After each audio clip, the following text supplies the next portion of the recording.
All right, we're here a little late, but welcome to the BFR Podcast presented by Sports Mockery. My name is Dave. You can follow me on Twitter at Dave_BFR. Actually, all socials at Dave_BFR. I'm joined by my good friend, Ficky, our co-host. All socials, it's Ficky, baby.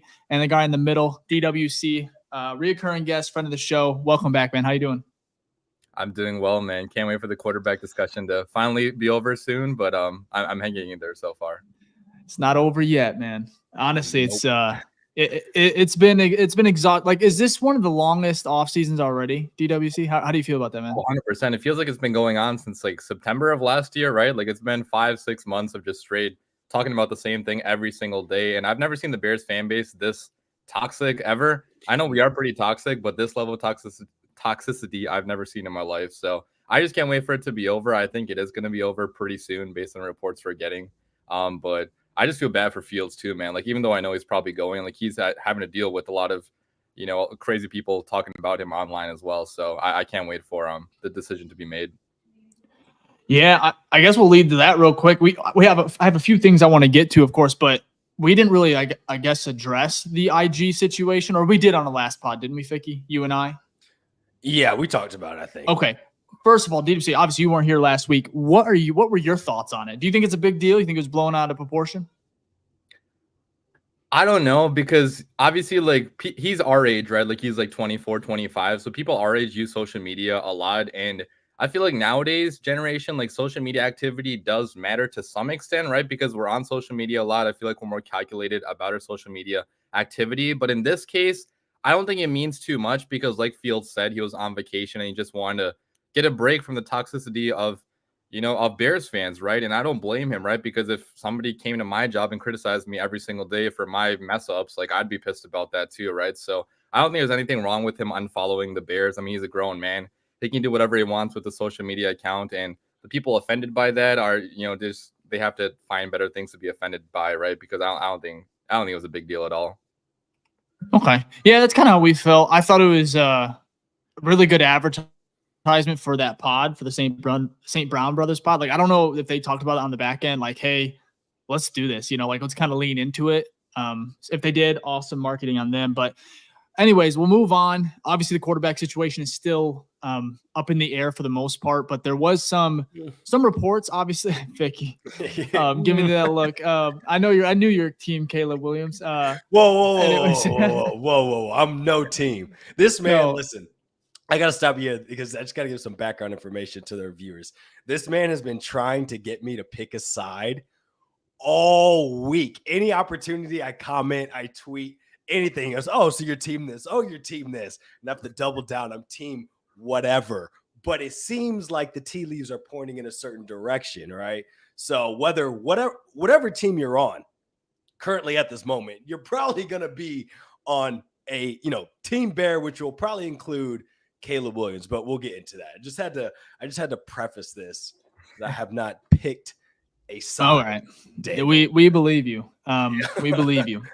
So anyways, Ryan Poles, Matt Eberflus, they may have actually picked a side, though, for real. There was a press conference from the Combine. I think everyone watched. I know you've watched it, DWC, Ficky, and I.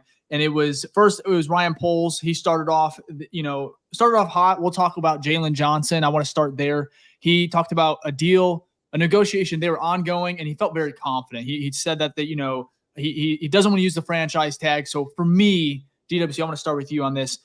Is Jaylen Johnson worth being paid the top corner in the NFL? I'm talking like $22 million a year. Would you give him that deal, or what numbers are you kind of looking at for Jaylen Johnson? I think I would, just because the salary cap keeps increasing every single year, right? Like, this year it increased by the biggest amount ever in NFL history. It's going to keep on going higher and higher. So even if we do make Jaylen Johnson the highest paid corner in football, that's not even going to be like top 5 highest paid within like 2 or 3 years, right? So I think $22 million, obviously that is kind of rich for having, one fantastic season, a couple pretty good seasons. So it is a little bit risky for a guy that also has been injured pretty frequently, which is why I actually think the Bears would franchise tag him. But it seems like Ryan Poles does want to come to terms on a long-term extension. But if I am Ryan Poles, I think I do extend Jaylen Johnson because he is your best player on the defense right now. At least he was last year.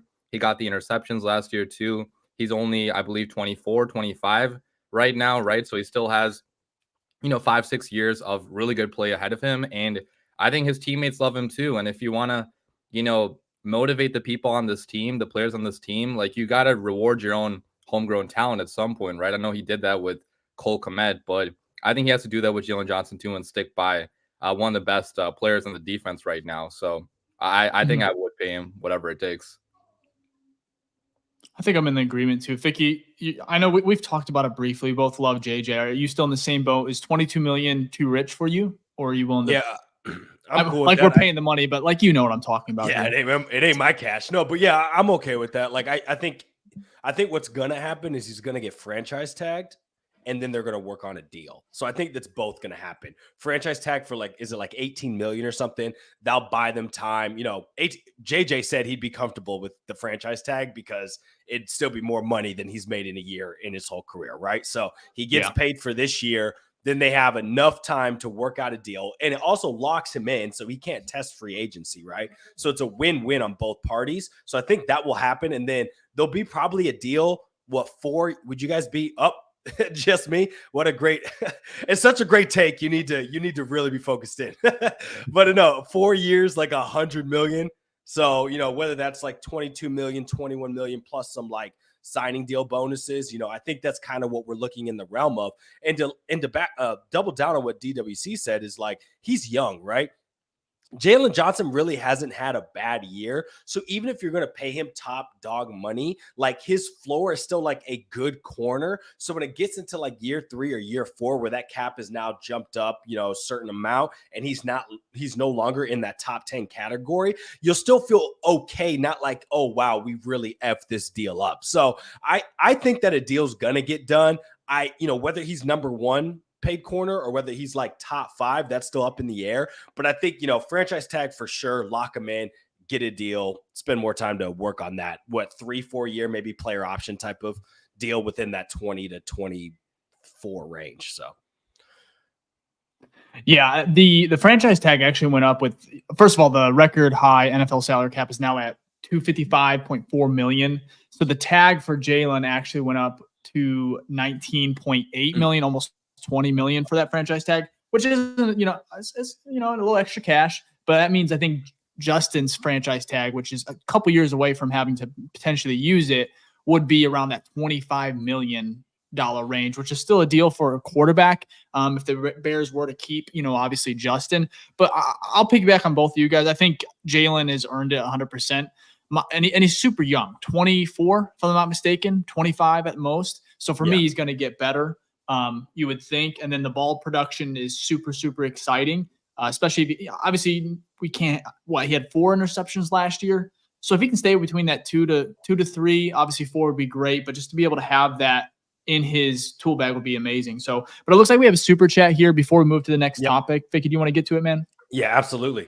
So this is from Philip Charles Vander Hayden the Fourth, which I love that name. That's royalty right there. And I know you've been an OG in the chat, so we appreciate you. He hits us with a $9.99 super chat that says, the collaboration I knew I wanted to see but didn't know I was getting tonight. Let's go. Bears making the playoffs regardless of Caleb Williams or Justin Fields. Haters gonna hate.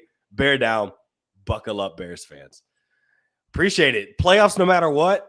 Man, I'll have to see it to believe it, but I do appreciate the super chat. I do appreciate that. Thank you, Philip. I want to agree with him. Playoffs, no matter what. I want to, I guess before we jump to the next takeaway from that press conference, Ficky, DWC, if the Bears, no matter who, if it's Caleb Williams or Justin Fields, it's got to be playoffs, right? That's the expectation. That's a failure if you don't.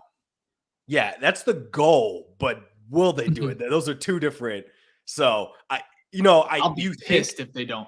We all will, and our numbers will go up for the show because it'll be just a vent sesh. I love it, but no matter what, and I think Fields even talked about in the offseason, or maybe on the St. Brown's pod, he was like, "Hey, I have to make the playoffs next year." So his expectations already set at that.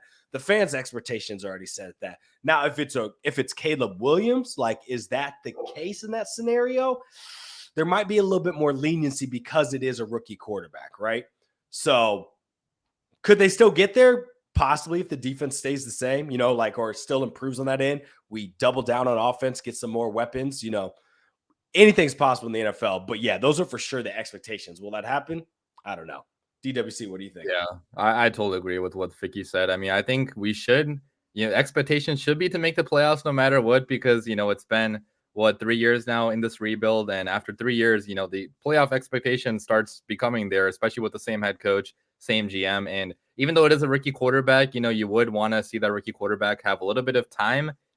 Caleb Williams is probably going into the best situation number one draft pick has ever went into in the history of the NFL, because usually the team picking number one has not won 7 games, right? We only have this pick because we got it from the Carolina Panthers. So I think that unique situation here does make it more pressing to make the playoffs in year one, especially with the, a weak NFC. You don't have stacked teams like you do in the AFC, right? Like there's a very good chance the Bears could make the playoffs next year. If Caleb Williams is just not a terrible quarterback. If he is like average, I think the Bears should make the playoffs, right? With how good this defense is.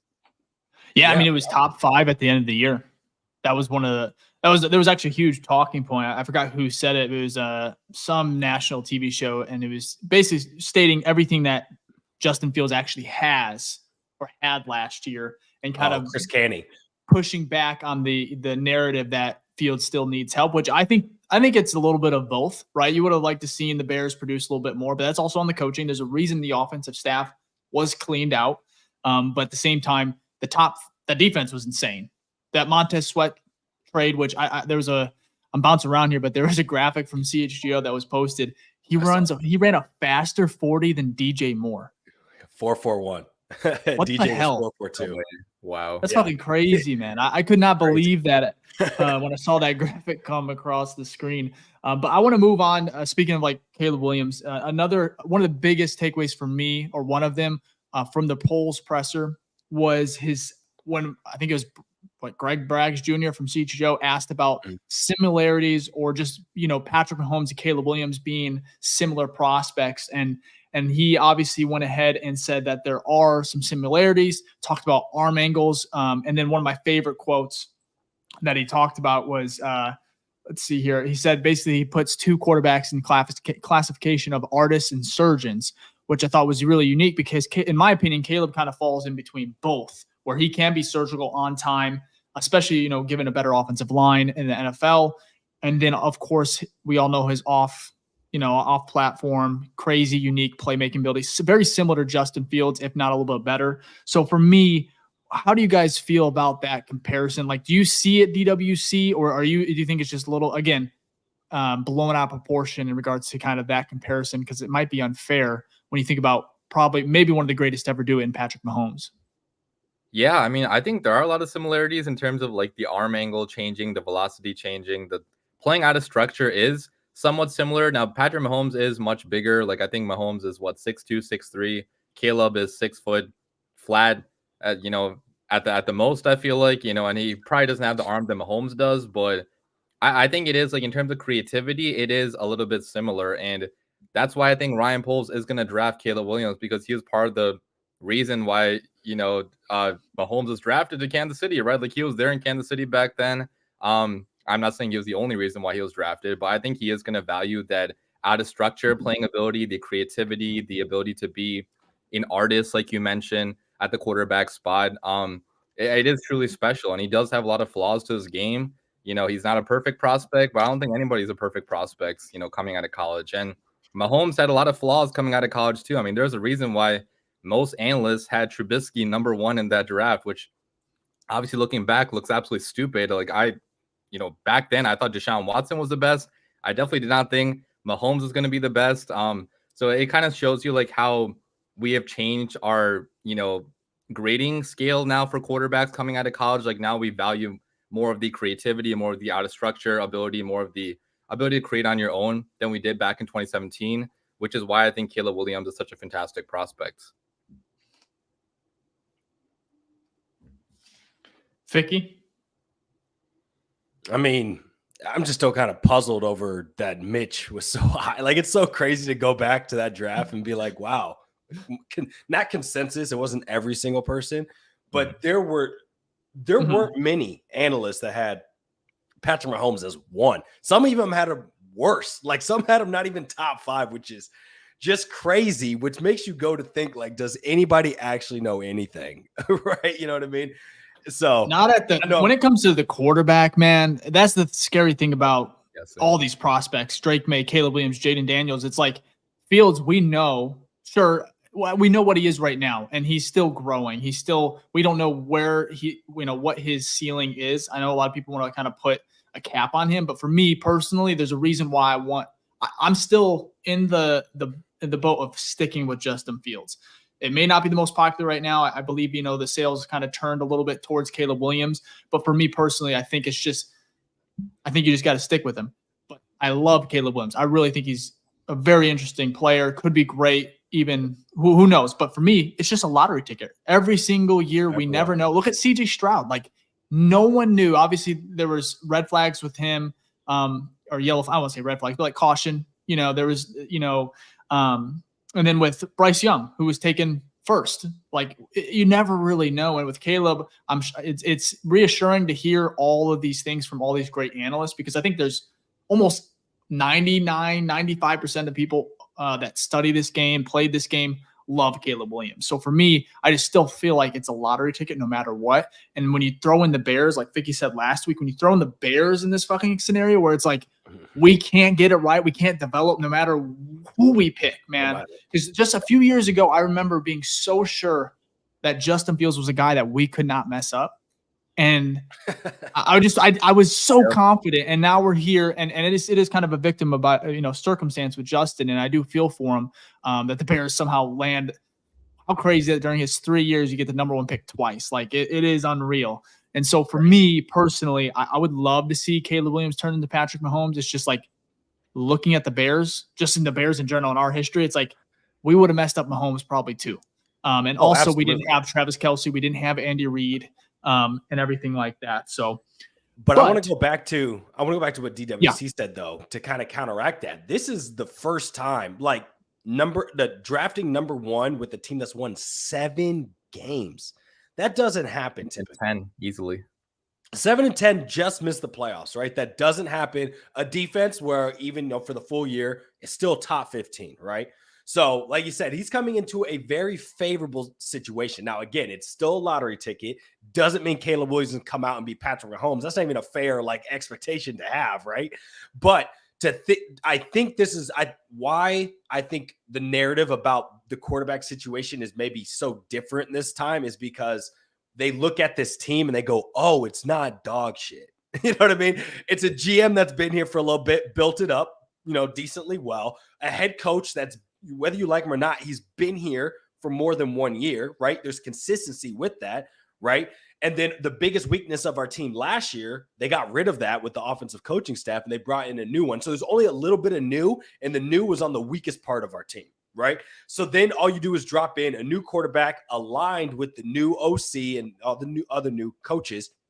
It seems like, again, on paper, that this might be a situation where it's like, oh, if there's a chance for him to flourish, it would be with this team, compared to if, Bryce Young last year to the Panthers. We didn't expect the Panthers to be that bad last year, but I think most people were like, yeah, they're probably not going to be good. Like, they have no weapons on the offense.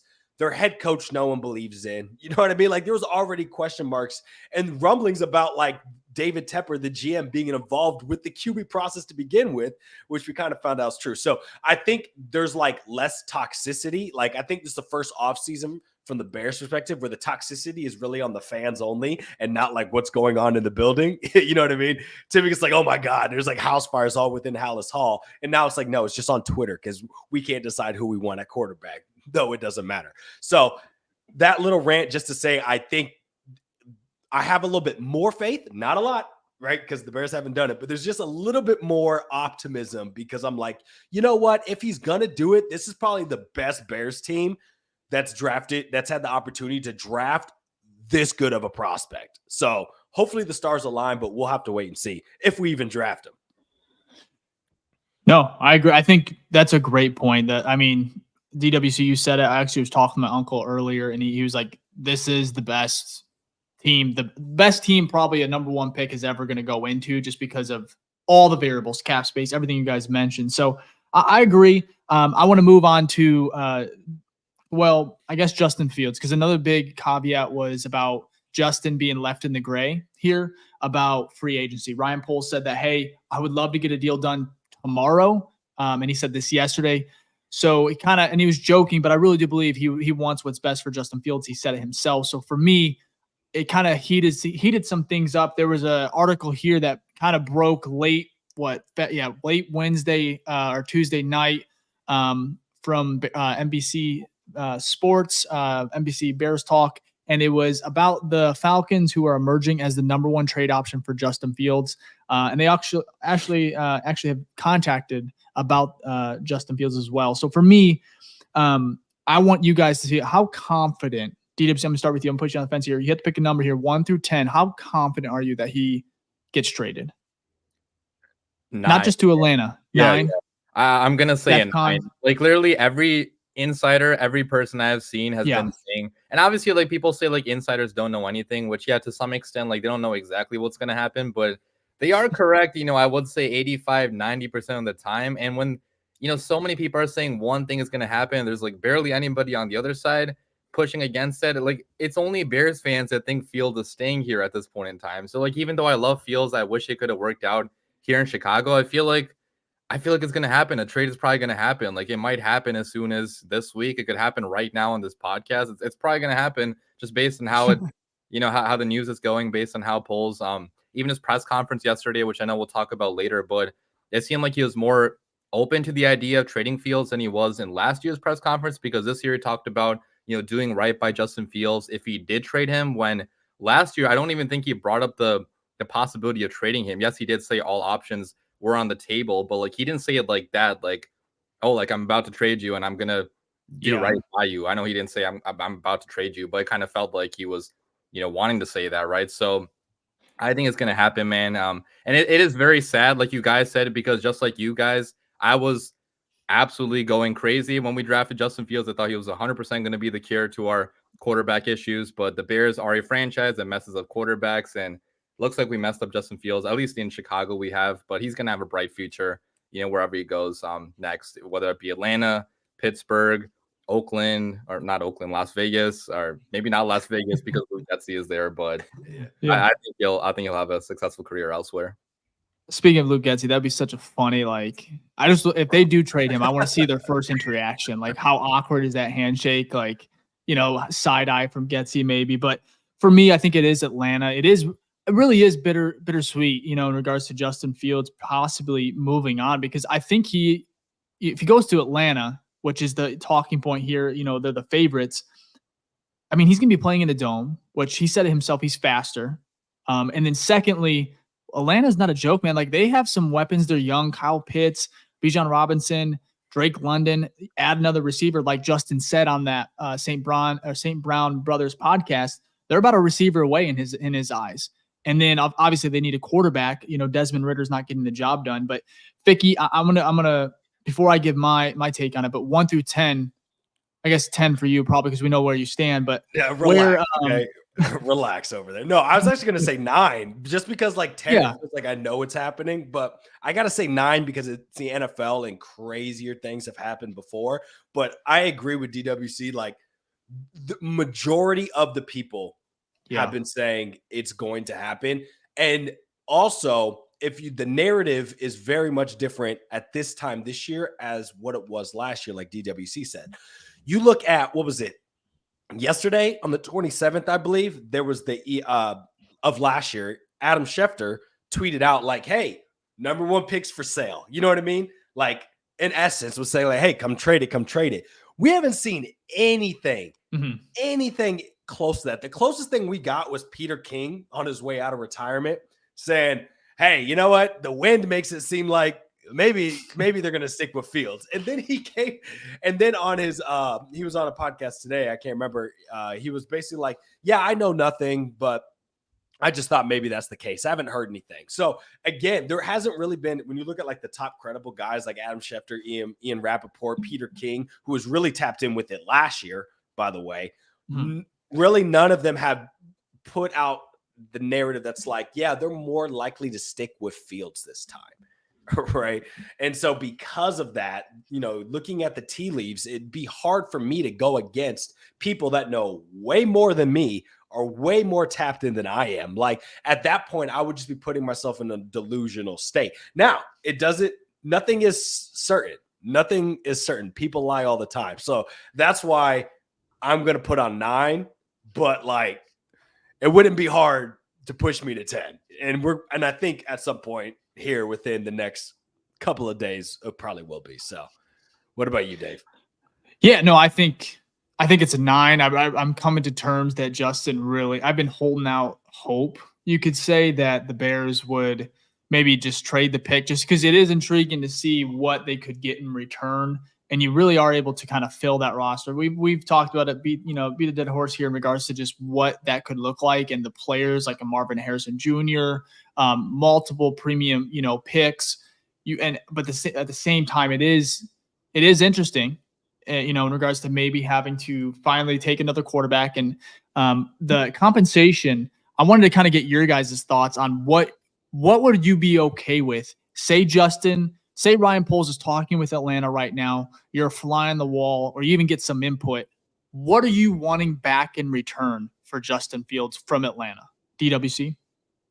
I mean, ideally you want pick number 8 back, right? But that's, we know that's not going to happen, obviously. But your How tweet, crazy would that be? Yeah, I mean, if they're desperate, you never know. But yeah, probably not going to happen. But the tweet you have on the screen right here, swapping 8 and 9, getting a second round pick, I think that would make sense, right? Because you're getting, high value in the second round. I think that's a top 50 pick, and the Bears right now don't have a second round pick. So that would be pretty nice, getting some, second round assets. And switching pick 8 and 9 could be pretty big too, because that could maybe help the Bears get one of Rome Odunze, Malik Neighbors, probably not Marvin Harrison Jr., but it gives you a better chance at getting Rome or, Neighbors. So I think that would be okay. My ideal, realistic scenario, though, would be getting pick number 20 from the Steelers and then maybe sending a pick back if that's what it takes. But getting another first round pick in a draft class this stacked, in the first round would be absolutely freaking fantastic. But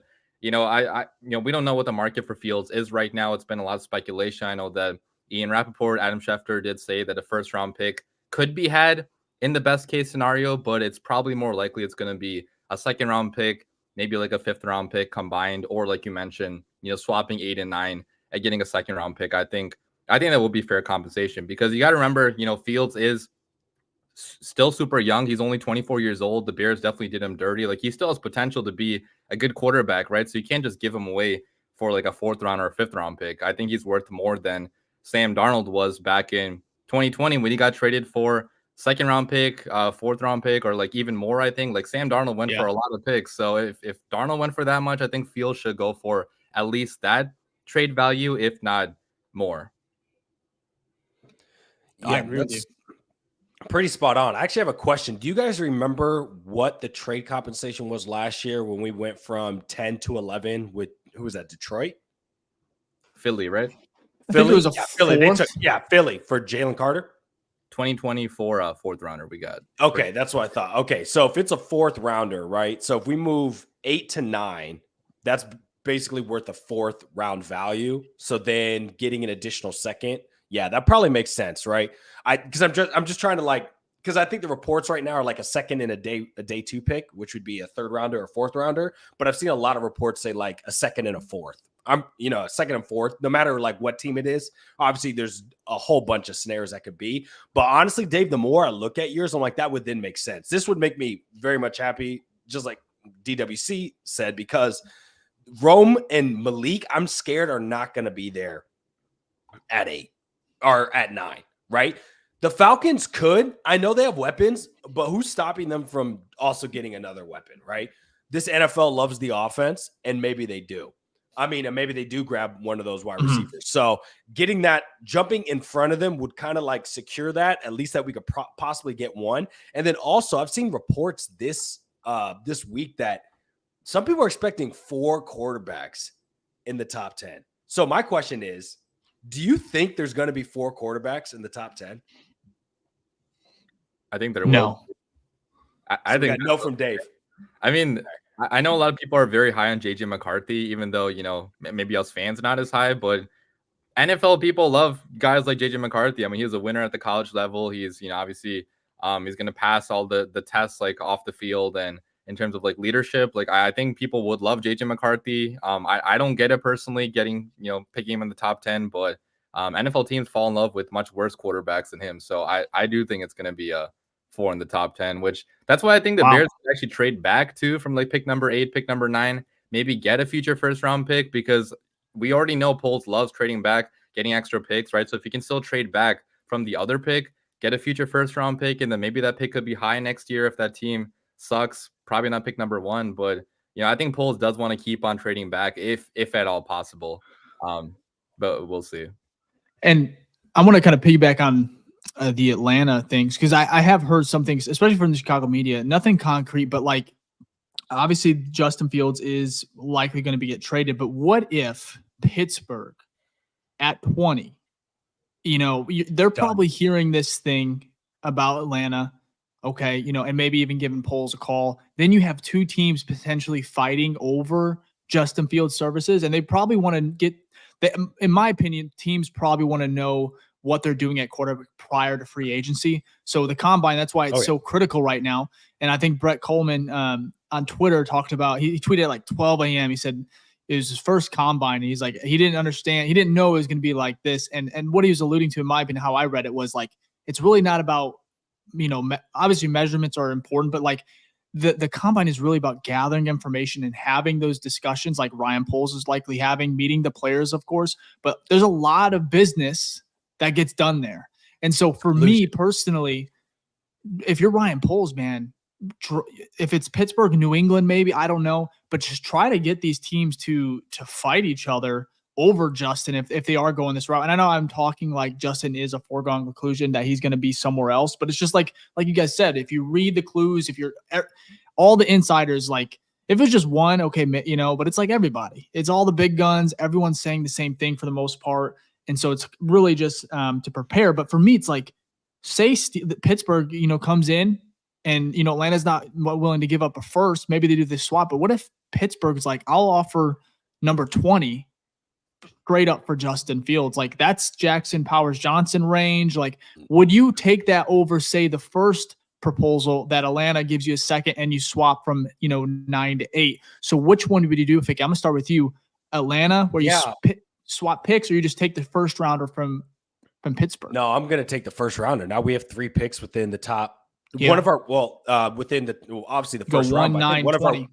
Yeah, that's huge. And then also, I think right now the weakness of our draft, right? It's not really that weak. So we have a lot of top heavy picks. But when you look at like the top 75 picks, I think we only have 2 because we don't have a second rounder. So if we can get another one in there, because obviously like the top 75, top 100, that's typically where you're going to find like some of your great talent.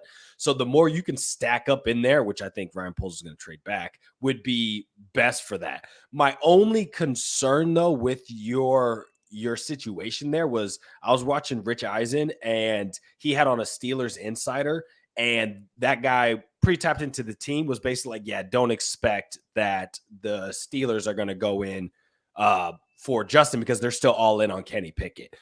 Again, that's only one insider from one news source, right? But I saw that this week and I was like, fuck, right? Because obviously we want as many buyers as possible to shoot up that value. But to answer your question, yeah, I'd rather have 3 firsts. I would be happy with either or. I'm not going to complain. Like they're both great value trades, but 3 firsts. Also, from a content standpoint, that's great for us, and that makes draft night the first day even more fun. So, yeah, from a selfish standpoint, give me that give me that trade to Pittsburgh, and also that sends Fields to the AFC as well. So we don't have to like ever worry about. We play the Falcons like every other year. You know what would be so funny? You know what would be so funny and ironic is if, say, Caleb Williams is actually good, right, and the Bears don't screw that up, but then Justin goes on to like have a revival, I guess you could say, in Atlanta. These two teams could be playing in the NFC, like in a playoff game, hosting a wild card, either team. So, I mean, you could very well see Justin versus Caleb in the next 2 years. I would a trade that was just like that was Lions and Rams, and they met literally this year in the playoffs. And honestly, their trade was pretty fair, right? You ship off Stafford, he wins you a Super Bowl with the Rams, And then Goff comes into the Lions, and basically they might build a statue for this man because they're actually winning games. So you could see something like that. And because of that, like, ship him off to Pittsburgh, please. Like, Pittsburgh, he's great. I swear. He's the best quarterback to ever touch earth. Please take him. Well, I mean, he honestly played. Go back to his rookie year. He talked about it where Bears got screwed that game, but Monday Night Football rookie season, Matt Nagy, everybody's there, and he put on a show against Pittsburgh. It was probably one of my favorite memories of Justin Fields. And I want to kind of, I guess, allude to that question before I get to that question. I brought up a comparison here between Kenny Pickett and Justin Fields. Pickett's played 25 games. Fields played 40. But you look at the comparison here. I mean, good God, 40 passing touchdowns, Justin Fields. Kenny Pickett has 13. Rushing touchdowns, 14 for Justin. And, of course, Pickett has 4. QB rating, 82.3 for Justin. And Pickett himself has 78.8. It's kind of crazy. I know he's played 15 more games, but it would take a little bit for Justin to get there. You look at the yards, I guess that's a little bit, that may be concerning. Like, I don't know. But Justin is, you don't see the rushing yards here, but I guarantee he's probably 3,000, if not already in his career. So for me, I think it would be. I remember seeing that report, Ficky, but I think it would be an upgrade in Pittsburgh. But if I was Justin, I would rather probably go to Atlanta. But best case scenario, if you can get a first from Atlanta or Pitt, that'd be crazy. But DWC, which trade would you take? Would you go would you take the 3 first, or the Pittsburgh trade, or would you rather do the swap with 8 and 9 with the Falcons? Oh, 3 first easily, just like you said. I mean, getting 3 first rounders in the draft like this, you could get Jackson Powers-Johnson, you could get Chop Robinson, Jared Verse, whoever, whatever edge rusher falls down. I think I would definitely prefer the first round picks. And like you said, like, I want to send Fields to the AFC just in case he breaks out, because with the Chicago Bears luck, like, the second we trade Fields, he's going to go off and become a superstar quarterback like we hoped he would be in Chicago. So I would agree the first round pick would be a lot better. Absolutely. Give me 3 first. It'd be crazy. I saw, I think it was Kevin Fishbane on Hogan Johns. He said that the Bears' 29th pick right now, or the 9th pick, is like the least talked about draft pick right now. And I was just like, that is so damn true. Like, we don't talk about, you see probably a little bit here and there about the 9th pick, but it's like the Bears have the 2 top 10 picks. And it's like, obviously when you hold the number 1, it gets overshadowed, especially when you don't know the direction, I guess, they're going. But it's like, the Bears are in such a good spot, man. So it kind of leads me to Caleb Williams. Dave, before you go on, we do have a super chat, so I want to get to this real quick. From our boy Tito, the OG. $5 super chat here said, trade the pick, build for the future, and have more opportunities to miss. If you pick 1 and 9, they have to hit. Which would you rather do if you're Poles? I think he's basically asking, would you rather stick with the 1 and 9, or would you trade for a haul? I think, right? Am I reading that right? Trade the pick, you build for the future. I'm sorry, my English may be off. No, you're right. Yeah, trade number 1, and then trade with number 9, right? Yeah, I think so. I mean, I think it's the keep or trade situation. I think you trade. I mean, you keep, you draft at 1. I trust Poles, like, that he can find some talent within the top 10. I mean, he hit on Darnell Wright last year, right? So he's built some confidence. And if we look at his past 2 draft classes, which we've talked about, he's above average on his draft classes, right? And he's pretty good closer to the top, which is the most important, because that's typically where you find, like, the really good talent, right? Jaquan Brisker, Kyler Gordon, Darnell Wright, just to name a few. So I am definitely on board with sticking with 1, keeping 9. If you want to do a trade back, that's fine to acquire some more picks. But yeah, I'm cool. Yeah. What about you guys? DWC, I want to ask you, where do you stay? I can't get Ficky to say this, but maybe I can get you. I want you to, right now, do you want the Bears to draft Caleb Williams, or if you prefer Drake May, do you want them to draft, stay at 1, or do you want them to maybe build around Justin Fields? Bro, I don't even know at this point. Like, I know this is a cop-out answer, but I would 100% be, like, equally as happy with either scenario, right? Because you guys know, like, I'm still a big Fields fan, and over the past couple weeks and months, like, I've kind of talked myself into being okay with Caleb, because obviously Caleb is a very good quarterback prospect too, and I think it does make sense to start over from Poles' point of view, from a salary cap point of view, start over the rookie quarterback contract, go after his own guy. I think all those things do make sense, but I just like Dave, like I would be so happy to stick with Fields, trade back, get that absolute haul, get Marvin Harrison Jr., multiple first round picks. Like you could build an absolute super team around Fields, where even if he's not a top 5 quarterback, you can make such a good team where maybe it doesn't matter. But like we saw in the Super Bowl, sometimes the quarterback, the better quarterback with the worst team, still can win the Super Bowl. Okay, with the worse, much worse team than the 49ers had, right? So I don't know. Like I'd be happy with either side. And, I think Caleb is a very fantastic quarterback prospect that if he is drafted here, he could be the best quarterback in Bears history. So, at this point, I guess I am leaning towards drafting Caleb just because that's probably what's going to happen. Thank And you. I support whatever the Bears No, do. Right? So. It's not that hard, Ficky. No, I can tell you which way I'm leaning. That was never the question. This man says, "Hey, are you Team Caleb or Team Fields?" I'm like, bro. Okay, the group chat is just. winning. I just want to get the group chat going. So that's just me being funny there. But I gotta agree with DWC though. I think it's like I think because of the tea leaves, you've been convincing yourself. Like I think we all agree here. We're all Justin Fields. We've literally all been. Go watch any of our podcasts, any of our content we've ever put out. All of us just do that anyways. But also for the point, we've always been like Justin Fields is our guy. We love Justin Fields. We love Justin Fields.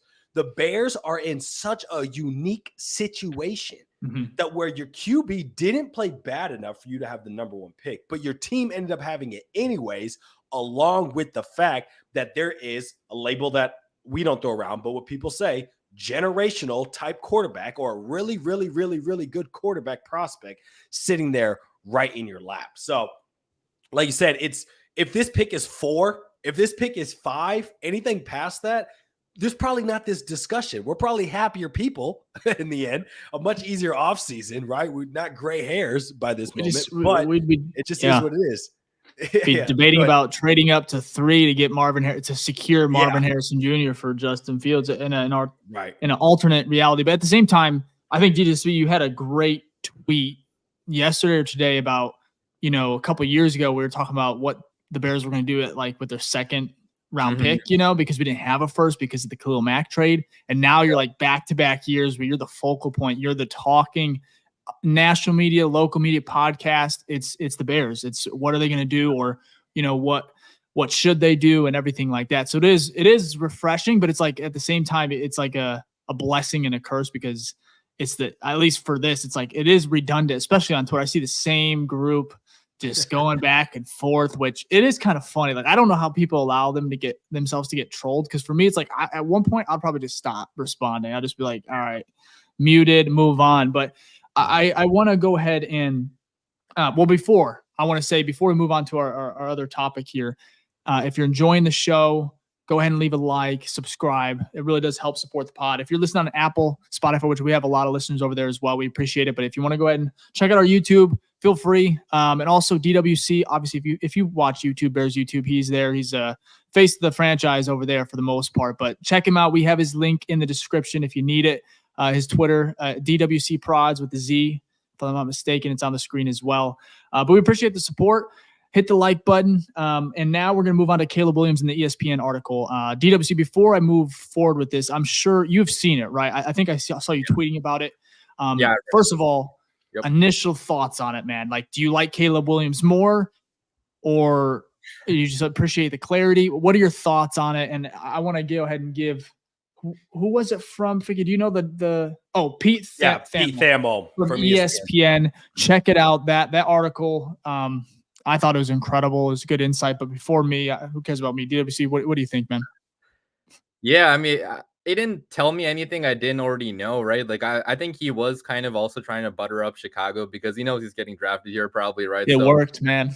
That opening line about, like, loving deep dish pizza and, like, Michael Jordan and Walter Payton, that was, like, funny to read. His father crafted that. Yeah, his father definitely was behind that. But I did love the part about him talking about wanting to be immortal. And, like, he mentioned, I forgot the exact quote, but he said something about how, like, he's not in this for the fame and for the money. He wants to actually be immortal and be, a legend in the game, which I love a confident quarterback like that. Like, I feel like the Bears, need a guy like that in some regards. I know some people think he's a little bit too cocky, but it would be so cool to see a quarterback like that in Chicago that thinks so highly of himself that he knows he can be a legend. He knows he can be, immortal if he does live up to to his full potential. So I think just all in all, I love the confidence out of him, and the fact that he also did say he would be excited to go to Chicago, that he loves, the city of Chicago, and that, he'd be, loving the fan base here. I think that's also a good thing to take away as well. So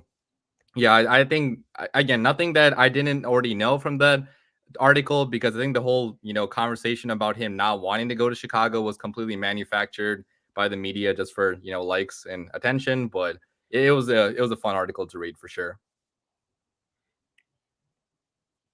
Oh, he's muted. Let's go. He's muted. No, I did not mean to mute myself. Yes.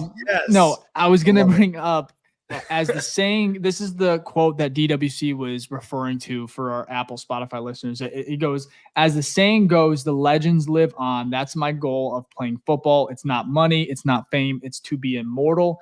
I want to reach that sense of being a legend. And he was referring to Michael Jordan, Walter Payton, just Chicago sports icons in general. And for me, it is like, I've not heard an athlete, DWC, Ficky, talk about being immortal. Like I've not heard, maybe I just haven't heard it, but like immortal, I've heard legend, I've heard, winner, whatever it might be, but I'm like, immortal, like that really called my eyes. That was a badass quote that really kind of hooked me in that article. But it also goes to show, I mean, I was getting comments, I hate to even bring it up, but people are like, is he too much of a me guy? Because people are like, oh, this is ego, this is the me. And these are the guys that probably just don't like Caleb in general and have a problem with him. But for me, I liked it. Vicky, did you like this quote? Did you like hearing this from your quarterback? Yeah, well, let's be real. For any of these great athletes, they 100% have ego and me in them. It doesn't mean they can't still be a team player. Look at Kobe. People love Kobe. That is the definition of me guy, right? And look at the greatness that he was able to do. So you want at least a little bit with the number one important position in almost all sports, the quarterback, right? That is the person you want to have that attitude. If we're going to compare him, right, to someone like Patrick Mahomes has that. And a lot of people don't like him because he has that. But you know what? He wins games. I think the issue isn't whether your guy has that ego or that me in him, is when people do that and then they don't back it up or win, then people go, oh, that's a selfish prick. But if you do it and you win, people are like, oh no, he's just got that dog in him. So I'm 100% okay with him with these quotes like this. I'd rather have that than a passive quote like, I don't know, I'll be okay, whatever. I'm just here to get my check and play. Like, come on, bro. I want you to show that you are, even though some of this stuff was kind of forced, but like, I want you to be like, yo, I'm ready for this moment. This is a big moment. Build the fucking statue now, because let's be real. This is Chicago. Chicago is a football city. Always. This is a Bear city to start with. If he brings one championship to this city, I guarantee, and it's like, because he carried the team, right? They will build a fucking statue. Like, if he has a great career, he will never have to pay for dinner again in that city, because that's how they treat a lot of their great athletes, right? So I think it's a great opportunity for him to come here and say, hey, I see an opportunity for me to literally be a living legend, or as he said, immortal for this city, because it's never had a quarterback like me. So it kind of got me hyped reading it. If you can't tell, like, I'm hyped now, because I'm like, yo, yeah, exactly. That's what you should say. Come here and show us what you got. So overall, I'm hyped about it. DWC, you like it as well, I presume, or? Oh, 100%, man. I mean, I don't think Chicago has ever had a personality like him, which is, kind of crazy, because Chicago is a big city. So I think it only makes sense to put a big personality in Chicago. Again, I know a lot of people don't like that personality because he can be, sometimes he does give off the tone of being cocky, but like Ficky said, like, some of the best athletes in football and other sports were very cocky, kind of like me first guys at times, right? Like, even Michael Jordan sometimes, like, he punched a teammate in practice one time, and because he's so great, we say, like, that's because of his greatness. But if anybody else punched a teammate in practice, like, we'd be, criticizing them, obviously. So I'm 100% okay with this. I think it shows how highly he thinks of himself, and I think his teammates would love that too, his future teammates in Chicago. Yeah. And regarding to Ficky here, one of the comments on that photo from our BFR Twitter account is potentially with an asterisk. It goes, the TO, that's my quarterback gif. So again, we all know where you stand, Ficky. I'm just glad you're embracing it finally. I am proud of you. Potentially there. I'm ignoring it, but I agreed. I was tweeting this out because I tweeted out on my Twitter account, and you talked about being hyped, Ficky. I mean, I was pacing in my. I was just like, this is a quote. This is a quote. It was like 9 o'clock. I was drinking my coffee. I was like, it was a really fun piece and really odd, like not odd timing, but like very convenient in regards to yesterday the press conferences, and then this article comes out about Caleb Williams. I just thought it was all, it was interesting as far as the timing goes, but. So everyone, you guys like Caleb's confidence. My next question for you guys is, it goes back to Justin Fields, like with Caleb, if he wins and he has this ego or this mentality, it's great. It's similar to like Michael, right? Because all he did was win. His personality just continued to get bigger. And even if he did mess up or say some things, it was kind of swept under the rug. But with Justin, if you remember, like one of the things that came to mind with this quote for some reason was back in his rookie season, preseason, his first game. And he talked about how the game was really slow, right? And it just backfired. Like, obviously it went haywire from there, but like, I think Justin has a very, maybe not a similar personality, but he has that mentality where like you see him dancing, right? Last year, I think it was against the Lions game where we ended up blowing that lead, but you saw him huge third down run for 30 yards. He gets up, he dances after the slide. I think Justin has that in him. We just haven't really been able to win. And obviously it's been a lot of doom and gloom, which credit to him. That's why I've been so, I've really admired how he's been able to handle the adversity. Sure, some of it was caused by him, but most of it was the Bears and the dysfunction with Matt Nagy and Eberflus and of course Luke Getsy. And so for me, I really do see Justin having a similar personality, but I don't think it comes across as like an ego per se, just because he kind of goes about it in a different way. But Caleb, it's very like big energy where it's like he not over the top, but it's like he is who he is and he's not changing for anybody. And he really I think he's a little bit different in that regard, in regards to Justin kind of has that same mentality. But Caleb Williams maybe just is shares it a little bit more in regards to his GQ shots and everything like that. So yeah, I feel like I think they both are very competitive. Yeah, that's why people love Fields, right? Like I think they're both those fierce competitors and have that confidence. Obviously Fields has lost his, through his tenure, gained it back and things like that because, obviously the teams have sucked in. You remember the Cleveland game. You can't walk away from that Cleveland game, his rookie year, and have confidence, right, in anything. So I think they both do have that, especially Fields now. But I think Fields is a little bit more reserved, and he's admitted to that, right? Why we really love that St. Brown podcast is because we actually got to see the personality of Fields. And I think one time Fields was talking about in the press conference, he was like, yeah, I need to one of the hardest things with me was like to show more personality at the podium or whatnot, right? It doesn't mean off the field he doesn't have that personality. Like obviously his teammates love him, so he has plenty of personality. And if you see like the Bears clips they always post, like he's always dancing or joking or whatever. But like when it comes to like the face of the franchise or, speaking with the media or the podium, you don't really get that. And Caleb is like different than that, right?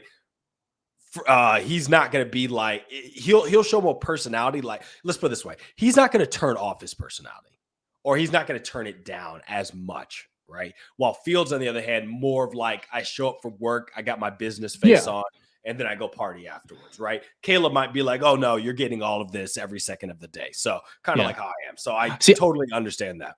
I agree. I just think like Justin, I think he had a really funny clip on the St. Brown's Brothers podcast about talking about trash talking, how he won't initiate it, but when he does, obviously when it happens, he's funny. Like he is very good at it. Like he had a talk about like a Lions captain going at it, and he said like, I don't even know who you are. Like you got the captains, good for you, but I really don't know. Like it's just he's a little bit quieter, but I think he still comes. He can still swing. And with Caleb, it's like for Justin, like no offense, like I don't think he would ever like I think Caleb painted his nails. It was a FU Utah or something like that. Yeah. I swear to God, I really think, which I have no problem him painting his nails, whatever, but I think he would do that against Green Bay. Like I really do. Like if he started winning, he's the type of guy that would like really, which I love. Like he would go at Green Bay. Like he would go at probably like no other quarterbacks run. Mitch never did it. Justin, I think maybe has it in him, but it's like I don't think he would ever go over the top like that. And which isn't bad, but for me, Caleb going to the top, I don't think it's bad either. It could backfire. Like I can totally imagine like him and Jordan Love going at it for a couple of years in a row, and maybe there's a Photoshop of his nails saying something different, maybe choke, or something like that. So for me, I just like the mentality and that Caleb is willing to just be who he is, but also just that competitiveness, So DWC, your thoughts on it, man, translating from like that. What Caleb is, like you said, I don't think we've ever seen a guy like him, an athlete, at least in a Bears uniform, playing the quarterback position. But are you nervous at all about that type of personality in Chicago and being the quarterback?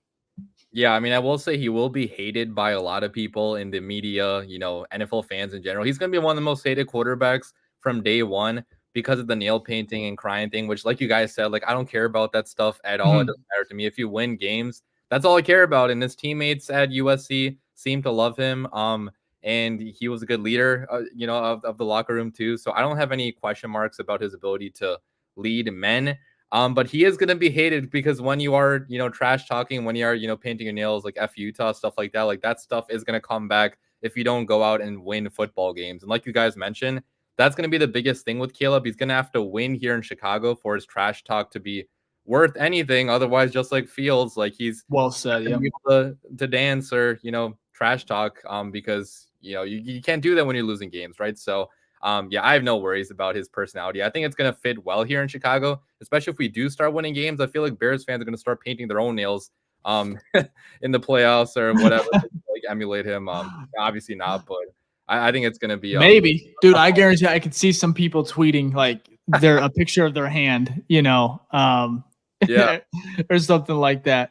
Oh, yeah. I think that's well said. I guess either way, I think we all can agree on no matter what they decide, it is going to be it's an important decision. Like Poles better hope he gets it right no matter which route he goes, whether it is Caleb Williams, Drake May, Jaden Daniels, JJ McCarthy, and our guy right here, Zach Wilson, who's on the screen, which he was given permission by New York, by the way, to seek a trade. But jokingly, of course, who's I don't know, trading man. Zach Wilson? I texted my girlfriend's dad's a Jets fan. I texted him and he was like, "Who wants that bum? Request a trade for who? There has to be two sides, right?" Like I don't think he's worth the 7th rounder, dude. I really don't. Who is trading for him? Sorry, I know we're not a Jets podcast, but I'm like, bro, I wouldn't touch that at all. Trade to the CFL, maybe. Oh, wait until he's released if you really want him, which I don't know. Right. Again, I don't know what you would. But I want to move DWC. First of all, we appreciate taking the time, man. We'll get you out of here in a moment. We have one last segment before you go. And we want to go ahead and go over the worst QB scenarios that fans have seen, Bears fans have seen this offseason. I went ahead and tweeted it last night or today. I wanted to provide the worst takes they've seen about what the Bears should do at QB. I'm going to go ahead and bring some of them up here. First of all, Tim, he said there are too many to post. But I did ask him to kind of share some, so I'm sure he did here in a moment. Let me see. Actually, I'll pull it up. I would have to include his own. So we have Tired Bears fan, Bulls fan EL on Twitter. He goes, "Don't have proof because I scrolled past it, but someone said we should trade the first pick, trade Fields, and then sign Baker Mayfield." Damn. All right, so 1 through 10, I want to know how much you hate this, Ficky. 1 through 10. I know there's way worse out there, so it's definitely not a 10. You got to remember. Okay, so trade the first pick, trade Fields. That means we're getting a haul, and we're getting value back with Fields. Okay, so that is positive. Baker Mayfield just had a really good year, but the only issue is he had it with a different offensive coordinator. So is it the pairing of Baker, who has up and down years, with the offensive coordinator? Like, can he do it with Shane Waldron? If you tell me we got last year's Baker Mayfield, then I'd be like, okay, a playoff Baker, this team will be good. We have a shit ton of draft assets. It's not as bad as what you think, but it's still bad, right? It's still nowhere on something that we should do. So if 10 is the worst and 1 is the best, right? I would give it like a 6. Okay. Like, it's bad, but it's not like horrific. DWC? I'd agree with that. I actually kind of like Baker Mayfield. Like, he had a really good season last year. I think he passed for 4,000 something yards, which would be a record breaking season for Bears quarterbacks, right? But I think he that was because of how good the offensive coordinator was as well. It was not only Baker Mayfield. And just like Ficky said, like, I would have question marks about his ability to do that with the Chicago Bears, who historically cannot develop quarterbacks, cannot really get the quarterback's best play. But I don't hate it as much as, other options, I'd say. There's some bad ones on here. This is not the worst. So we finally figured it out. DWC is a Baker Mayfield guy. That is the direction. Breaking news. We're gonna clip this and manipulate it, and we'll put it on Twitter. Good for you, DWC. But I agree. I think this is like a 5 or 6 for me. The haul you'd get back, you get Marvin Harrison Jr. with Baker Mayfield and all these guys more than likely. I know this is hypothetical, but I don't think it's bad. 5 or 6 for sure. Now, this is Jeremiah Sportsmaniac 2_8 on Twitter. The Bears should trade Fields, draft Caleb at 1, then take a Dunze Turner verse at 9. I think he's trolling here, but he said this would be the worst. I'm going to move forward.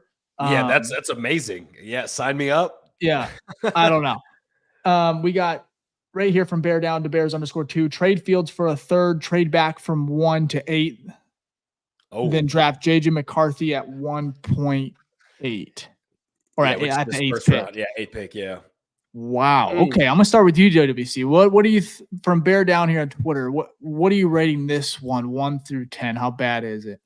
So 10 is like I hate it the most, or yeah. 10 is okay. Yeah, 9. I'd say like 9.5 maybe. Yeah, obviously nothing. Right. McCarthy is a local guy. Grew up near Chicago, obviously, but I think if you're moving off of Fields, you have to get a true franchise changing quarterback.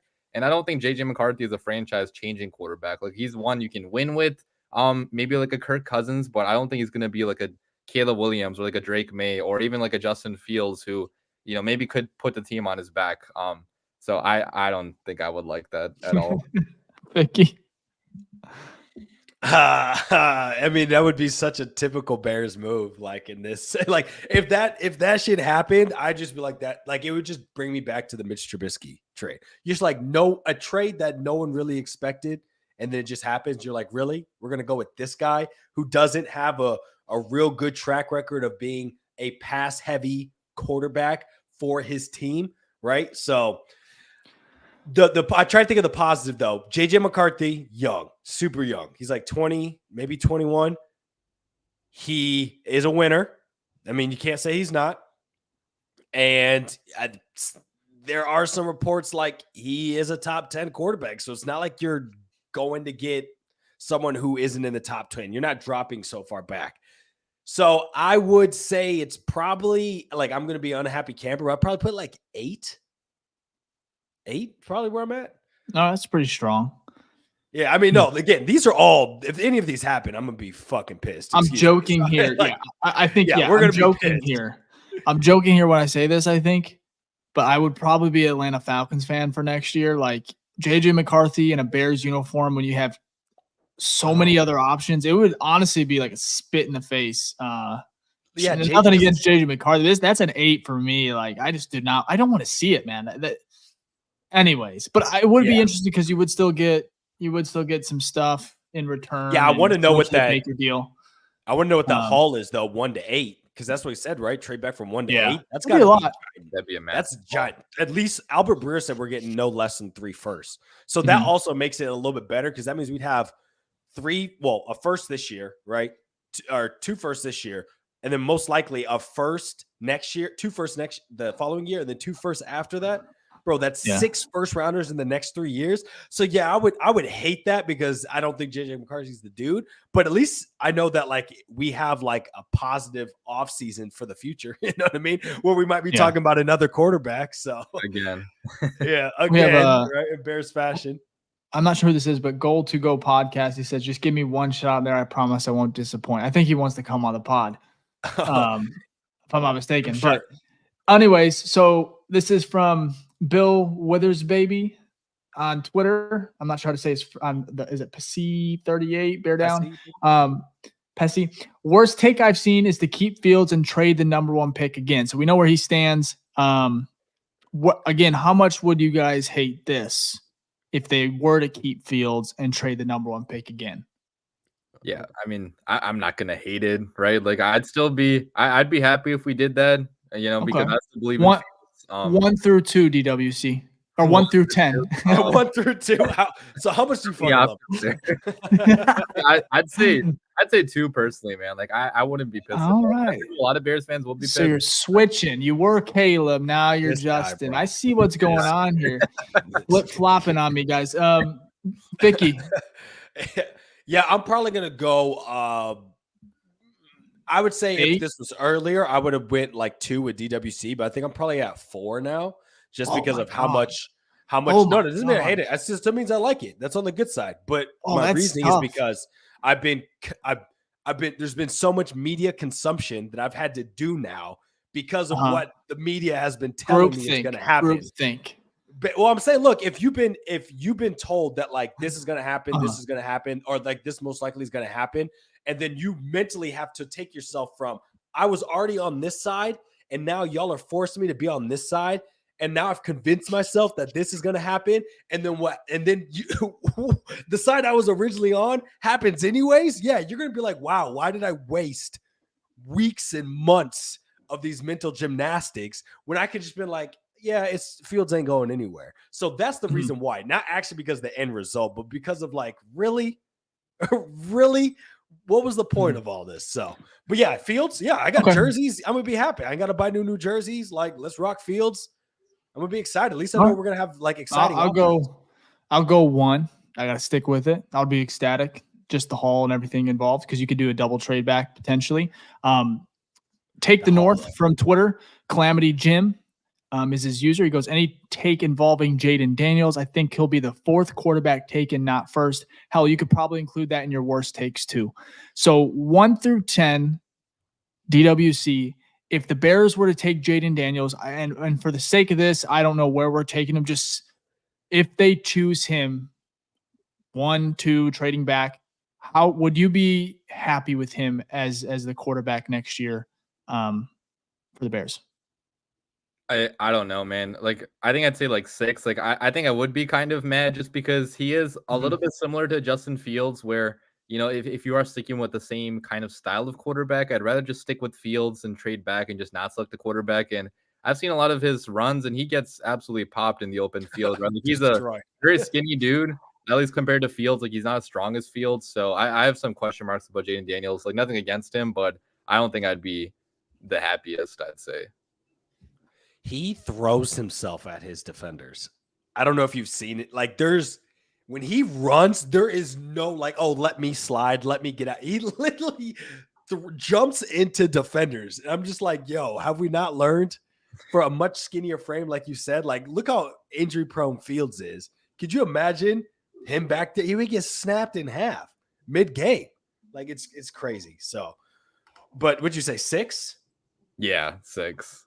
I mean, maybe 5.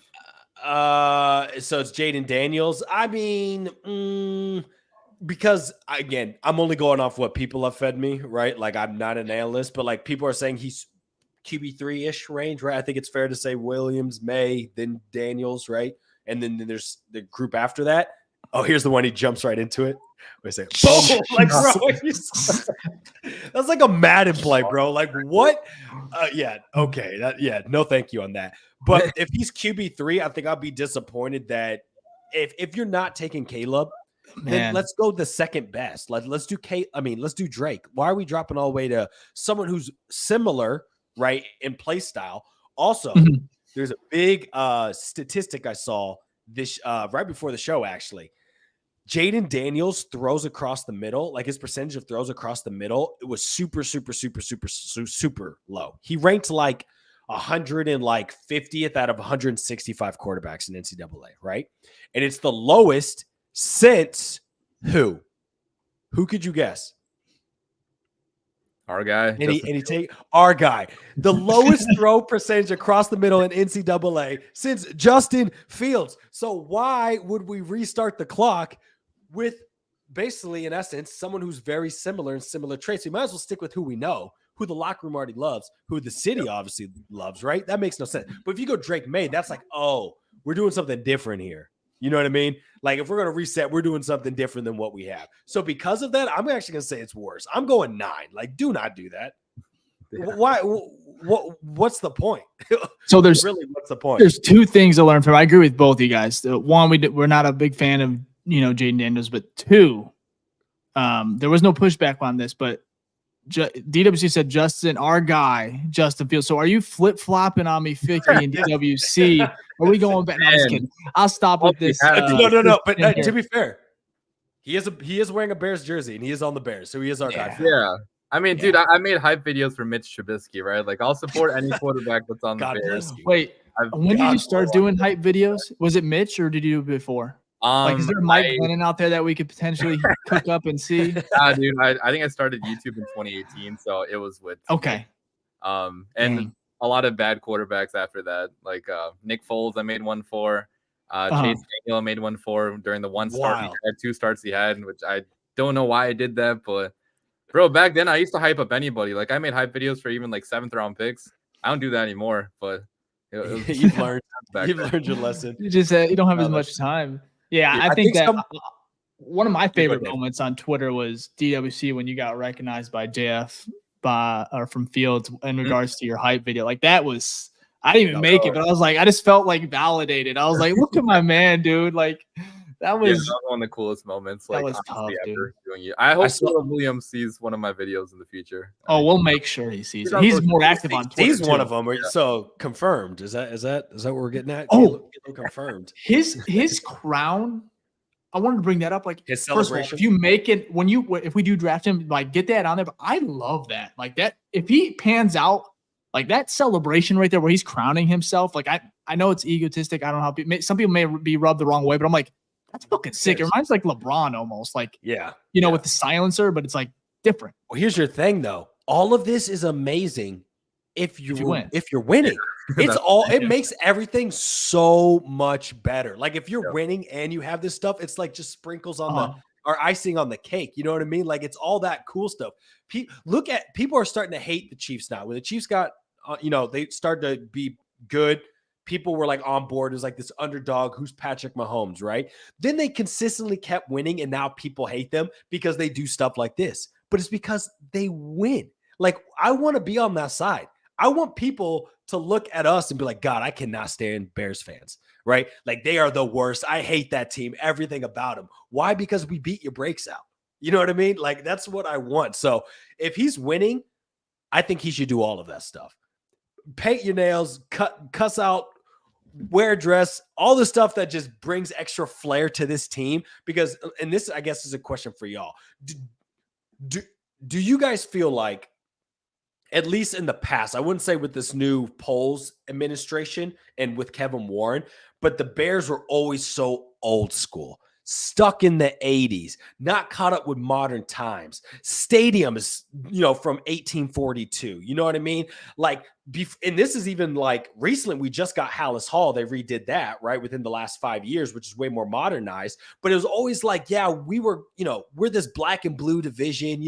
We're the monsters of the Midwest. It was always baked in like those 80s that, I guess the high time of the 80s, right? And I think now with Kevin Warren, with Poles, even with Fields and how his play is, it's more of like, no, we're caught up with today's day and age, and hopefully the new stadium that comes. I think with Caleb, it's just going to add even more flair to that, bring in more younger fans, and I think it's just going to, help bring in more revenue and make the Bears, like, I think less of a laughing stock and more of like, oh no, this is a legitimate team. So my question is for you. Do you feel like Caleb Williams will be that type of guy that can rejuvenate, even if he's not the best to ever touch earth, but he's like top 10 quarterback? Is he, with the personality he brings and with the style of play he brings, do you think it kind of pushes us up to like the forefront of, the NFL, kind of like how you think about the Bills right now? Yeah, 100%. everybody's talking about him right now, right? Like the entire offseason is, basically based on what the Bears are going to do with number 1 pick and talking about Caleb Williams before he's even in the NFL. So I think, especially like NFL shows and like even like YouTubers like us, like we gravitate towards big stories, and Caleb Williams is going to be a big story, probably no matter what, whether it's winning or losing. Like you're either going to, love to hate on him or you're going to love him. I think it's going to be that type of like polarizing player. So I think you bring up a big point or good point about how it is going to be beneficial revenue-wise too for the Bears. I think that's something the McCaskies would also like to get a big personality in Chicago. But you got to win, like you said. Like if you don't win, it's not going to matter. It's a fact, and we haven't done that. I agree.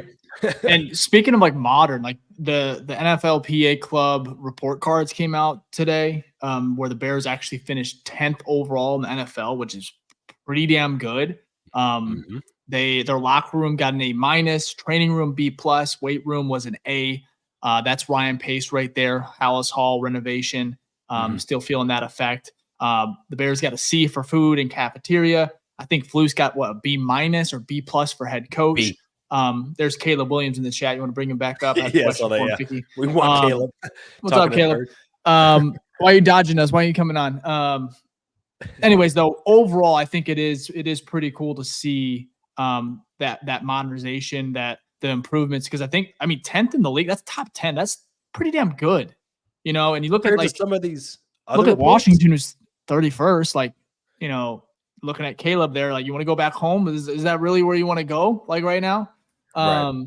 Yeah. I think Brad Spielberger, like, kind of, I think he said cough or something. I saw that tweet. I was like, seriously though, like the Bears, shout out to them for improving on top. I think last year they were top 15, and they're continuing that progress. And it could, like you said, if Caleb does come here, I mean, it could just get even better, because winning, the Bears aren't even winning, and they're getting voted top 10. So, but you know who that's due to? That's Kevin. Well, some of it, like the Hallis Hall renovations, that's definitely Ryan Pace and his. So hats off to him. But Kevin Warren, when he came in, he said, I'm talking to every single person from the top to the bottom and understanding what the issues are here. What's the pain points? Where can we improve? And I think we've seen it. If you ever listen to the beat reporters, and they talk about visiting the food at Soldier Field when they go for home games. The previous years before Kevin Warren is always like, yeah, the food's kind of like, it's not that great. They said the biggest thing they noticed when Kevin Warren came in, the first thing was that the food automatically 10 times better, right? So it's the little things that really stack up. And I think that, obviously we're not going to jump up like 5 every year. Like, that's not how math works. But I think we're going to see an uptick in a lot of these categories moving forward, which I know some people are like, who cares? Like, you don't really care. This is important when you talk about free agency. When you talk about drafts, maybe not so much the draft because they don't have as much power, but like UDFAs, right? When people have a choice to pick the Bears over the Commanders, best believe that some of these, not every category, that they're taking into effect. If they have kids, they're thinking about, okay, how do they treat my family here, right? That's important, right? And JJ Watt was talking about it. He made a tweet where he said, a lot of these surveys the players don't pay attention to, sometimes have rookies fill out, blah, blah, like for the top 100 and whatever and things like that. But he said the 2 things people pay attention to is for I think it was All Pro, right? And maybe they don't vote on All Pro, but maybe it was Pro Bowl and this, right? They care about this. And so because they want obviously all the facilities and all the food and everything to improve, so they're going to give their honest opinion. So I think this is good that we're seeing not only the team be better, right? But we see the facilities, we see the culture, we see the environment overall be better. And we also have a new stadium at some point on the way. So it just seems like everything around the Bears is actually looking positive. Like, is there anything other than like Bears fans and toxicity that's happened in the offseason, which really has nothing to do with the actual team and the organization? But is there really any aspect of this offseason or within the last year that you look on and go, wow, I'm like so concerned with this. This is such an issue, and you don't have faith that's going to be resolved, unlike other seasons. Is there? I'll start with you, DWC. No, definitely not. I think it's been all positivity. Besides us fans fighting, obviously, I think, like you guys mentioned, like off the field, we're doing a lot of good things. Kevin Warren, which I do want to mention, like in that same poll you guys were talking about, the Vikings were number 2, I think, in the NFL. And Kevin Warren, he came from the Vikings, right? Like he built up the Vikings to where they are right now. So I think getting that same guy in the building that already, built a different organization up into being very respectable in all these different categories, bringing him home to Chicago. I think, that's going to be good for Chicago's future as well, just in terms of bringing free agents, in terms of just having more respect around the NFL. So, yeah, I mean, it's a very exciting time to be a Bears fan right now if you don't get caught up in the debates on Twitter. Dude, with all there's people that don't have Twitter or that don't go on there, maybe once a month, where it's like they're just chilling. They're like, they're just like drinking a Capri Sun or just fucking having a beer, dude, and just like chilling. Like they're like, whatever happens. Like they probably are just they're living a better life than their quality of life is probably a lot better than a lot of us right now that cover this team. And sometimes it hits like crack though, like breaking news or a little tidbit. Oh, like, dude, Caleb Williams those press conferences. Article, yeah. I'm like, oh, give me more. Yeah. I was drinking that. Like I said, I was drinking my coffee this morning, man. And I was just chilling, reading that article. There are some good things, but man, there has been some toxicity. But Caleb Williams, speaking of the Vikings, they're actually meeting with Caleb Williams, which, I mean, shout out to them for dreaming, for, keeping it alive. But that is shocking. But of course, the Commanders, Patriots, Raiders, Falcons, shocking too, right there. Giants, and of course, the Vikings and Jets are all scheduled to meet with Williams either today or tomorrow. But I want to go ahead and finish up with just a couple questions, and then we'll get DWC out of here. So we'll go through these really quick, Ficky, if you can. And then we'll let him out of here. I feel like we're holding him hostage here. No, you're good, man. I've had something else to do tonight. Blink if you're okay. Blink if you're okay. No, but here's the first one here from Frankie. Well, I guess there's a couple here. There's a couple that asked about like when the trade's going to happen. So I'll read both these off. This is from Frankie on Twitter. Do you think the Fields trade happens tonight? And then we have Austin Ellis on YouTube that said, do you think we trade Fields this week? So DWC, we'll start with you.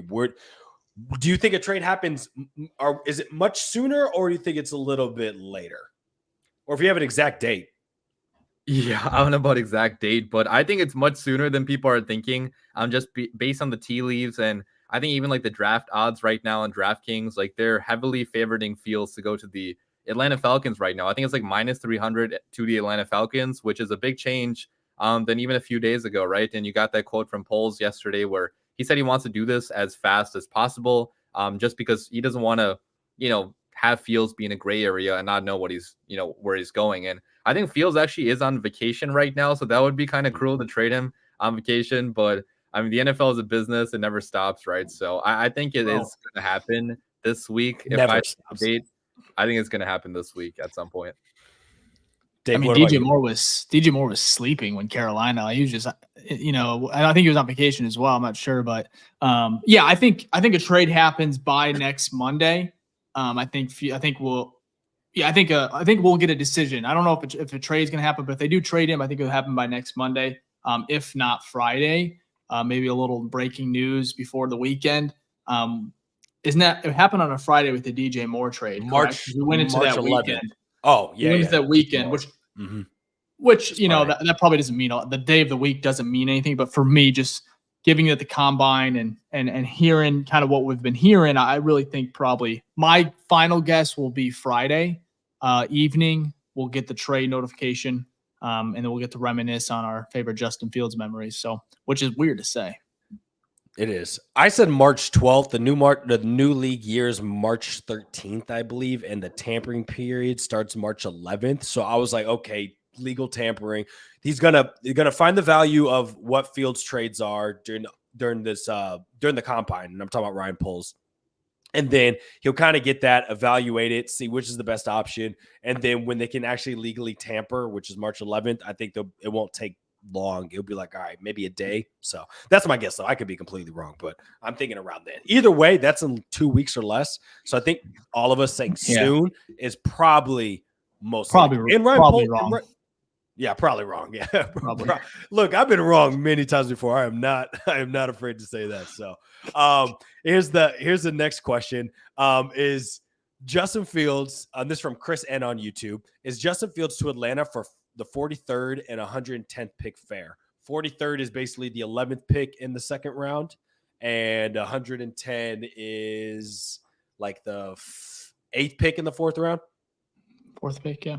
Something like that. Yeah. Yeah, something like that. So basically you're looking at a second and a fourth, which is what we kind of talked about. Yeah, I think that's fair, right? Like we already talked about that potentially being the value for Fields. You're not going to get much more than that. I feel like. I would be happy if that's the trade package. I would say. What about you, Dave? 100%. I mean, if you equate to the trade we talked about earlier, that for moving up from 9 to 8, I think is what equivalent to about a fourth, third rounder or something like that, depending. So I think, yeah, absolutely. I want a first. Like for some reason, I'm getting pissed off hearing these seconds all the time. I don't know why. I'm getting a little more amped up about it because like you're giving up Fields. Like I think there is some special qualities there. So I want a first. Like if anyone's listening to this podcast that has any leeway here, get me a first for Justin Fields, preferably. You get probably a late one. It's just the question is there going to be a surprise team? There's a lot of QB movement and there's a lot of needy QB teams. Like you don't even know if Russ is still in Denver. Like there's Theo Ash said Minnesota. I don't know if you heard that, DWC. Like we had Theo on last week. I'm not sure if you know who he is. Let's not do that. I don't want to say yeah. That's what I was thinking. No. That's what I was thinking. Fuck no. What? I got to see this guy 2 times every year. Oh, he would want to kill us too. Yeah, no, we don't need to give him an extra chip on his shoulder against us. Yeah. Absolutely not. Anyways. Okay. Here's the next one. Oh, it's from Chris End as well. I think we kind of touched on this one. Would you rather get 1 first-round pick or 3 picks in 3, 5, and 6 round? In the 3rd, 5th, and 6th round. So that's actually a little bit different. So it's either like, let's just say a first, let's say Pittsburgh, right? You get that 20th overall. Or would you rather get, instead of a 2nd and 4th, it's a 3rd, a 5th, and a 6th. So 3 picks. I mean, I'm going to go first. Yeah, I think pick number 20 is the easy one in this. If you said 2nd round pick, like 2nd, 5th, and 6th, then maybe I would think about it. But I think a 3rd isn't high enough. What is that? Wait, I just realized that 3, 5, and 6. Yeah, I don't think 3 is not high enough. Throwing away 5 and 6 for that's like a dart. You know, shout out to Flus and Bulls in their game. You know, they're playing darts and putt. But I would hate that. Bears have been pretty good at finding some talent, though. That's the one thing we can do is find some picks with whether pace or pulse. Absolutely, we want it first. God, that would just feel dirty. Like feel like we're getting hosed. Okay, I'm going to combine these two. So we have a question here from Philip Charles Vanderheim. The 4th, he said, "Would you take a Dunze and Neighbors far above Brock Bowers, who's the tight end out of Georgia?" And then Sorzy on YouTube said, "Who do you think is better, a Dunze or Neighbors, and who do you want more?" So kind of a 2-part. Do you think the wide receiver should go before the tight end, and out of the wide receivers, who? So actually, let's put it this way: if you're picking, who are you picking first? Who would be second on your list? Who's third on your list? Adunze, Neighbors, and Brock Bowers. Go ahead, DWC. Yeah, I think I'm picking Neighbors, then Odunze, then Brock Bowers. Nothing against Brock Bowers, but we already have Cole Kmet here, and I know that obviously Brock Bowers plays like a totally different position. He's not even the same type of player than Cole Kmet. But it's just like in today's NFL, how often can you use 12 personnel? Like it's not going to be like every single down, right? And I think you can just use another receiver much more than you could another tight end. And both Odunze and Neighbors, I feel like are equally as good, and either of them could be number 1 options in the NFL. So I'd be happy with either of those receivers, I'd say. Dave, what about you? That's tough. I like all 3 of those options. I'll go. I'm going to go Odunze. I'm going to go Neighbors, and then same thing that DWC just said. Go ahead and then Bowers. But I do like Bowers a lot, and I would not be upset if those 2 receivers are gone. Instead of going like edge or something like that, I would prefer them actually go Bowers and get another weapon for either the rookie quarterback or Justin. So, you, Ficky? Yeah. I think I got to do more. I've been doing a lot of like deep dives on Neighbors versus Adunze. They're kind of different. Neighbors is a much faster, well, not much faster, but he's more of like that speed type guy. But like Adunze 6'3", right? A big body type guy and a very precise with his route running, which I enjoy. So the question is, we already have DJ Moore. Does it matter that you bring in someone who's similar play style to DJ Moore, right? And body frame? Does it matter? Because like, if you were to tell me you went to the Chiefs when Tyreek was on there and said, "Hey, we'll give you another Tyreek," I don't think they would be like, no. Like Playmakers are playmakers. So Mhm. if that's the case, right, and that's how you view it, then maybe you do go someone like Neighbors, right? But if you're like, well, we want more of a contest, maybe a little bit more contested, big body frame, then you go in Dunze. So because of that, just to say we already have DJ Moore, I'm gonna go in Dunze, then I'll go Neighbors. But I agree with you guys completely. Like Brock Bowers, best tight end on the board. Yes, he's like a wide receiver. Great. But our team does have Cole Kmet. Would he be great on this team? He could be, right? Is he like Dunze Neighbors, like you said, DWC, are every down players, right? They will be. They're drafted top 10. They're every play other than being like out for, getting a break or whatnot. But you're not in 12 personnel all the time. So, yeah, I'd have to go in that order. But again, I will not, maybe you guys can speak for yourself, but I would not be afraid with any of those guys on my team. Like, I'm not going to be like, we're doing that scale of like upset to happy. Like, I'm like, those are all 7 or higher. I would be upset if they took Bowers over those other 2 if they were available or something. Yes. But not if we end up like those 2 are gone and they're like, okay, the next best option is Brock Bowers. Right. Yeah. But if they took Bowers over, I'd be pissed. That would. What would you guys be upset at in the top 10? Like besides quarterback, obviously, like what player realistically would you guys be like upset at? Not going offense. Not going offense. If it's possible. Like if any of those 3 that we just talked about, I really just you focus on the defense. You look at Brisker, Gordon. I love those picks. It's time to really load up. Go top in that top 10. Just get your quarterback if that's what you want to do, and then get a weapon. So even and I wouldn't even be opposed to moving up. Like I really would. I know, oh my God, why would I want to do that? But seriously, move up a couple spots to make sure. That's why like that Atlanta trade's interesting, right? DWC, where you can maybe go from 9 to 8, then you're probably guaranteed maybe a Dunze or Bowers being there. So what if you could go up to number 3? Because I saw this mock trade proposed where you trade Fields to New England, right? Give up another 2nd round pick for next year, Carolina Panthers 2nd round pick. You go up to 3. Get Caleb Williams and Marvin Harrison Jr. Like you win the draft right there, right? Sign me up. Yeah, I wouldn't be mad about that. You know what? You know what's crazy though? I actually am hoping that the trade is not what we think it is. Because I think like if we find out like that's a I'd like to be that no one's thinking about. Yeah, we will go fucking crazy. You know what I mean? And also, I think that is a much better trade, like value wise for us. So that would be fantastic. I know that's probably not what's going to happen, but that'd be crazy. Imagine Hard Knocks, dude, which we better get Hard Knocks. Like can you imagine a rookie star quarterback, Marvin Harrison Jr. and Hard Knocks?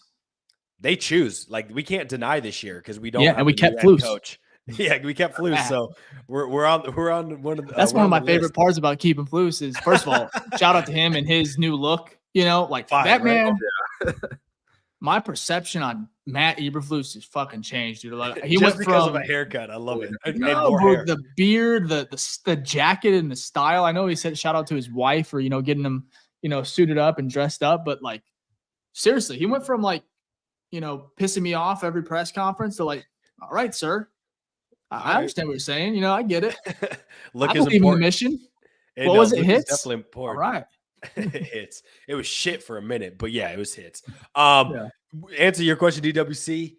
I would not be mad with Dallas. That's probably the only defensive player I'd be happy with, Dallas Turner, right? I think he's the best edge. So if like all the wide receivers are off the board and they don't want to go Brock Bowers, they go Dallas. I'd be like, I'm like, okay, I trust polls, right? And I've always argued trenches, so I can't be upset if I come on here every week and say we need to build the trenches, and then they go get someone in the trenches, and I'm like, yo, what the hell? So I'd be cool with that. I think actually this might be a curveball, but I think on the other side, I would be a little concerned if you go because I don't think there's any guards or center that are that highly touted in this prospect, so that probably won't happen. But if you go like a Joe Alt, I wouldn't be like wow, but I'm like Braxton Jones has done, I'd say, above average. Like it's serviceable that maybe the value of that pick to go get Joe Alt instead of a need that's more important would be a little bit concerning, but I'm also best player available.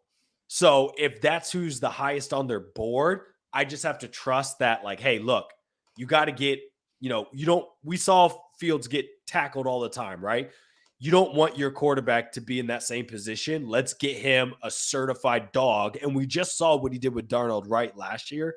So like, I guess I'm like talking myself into like, I'd be okay. But I think that's like the first one where I'd kind of be like in the moment, my feelings would get to me and be like, really? Like WTF. But other than that, I'd be all right. No, I don't think, is there really, what other positions are top 10? You got tackle, quarterback, wide receiver, tight end, edge. Like, have you seen really anything else?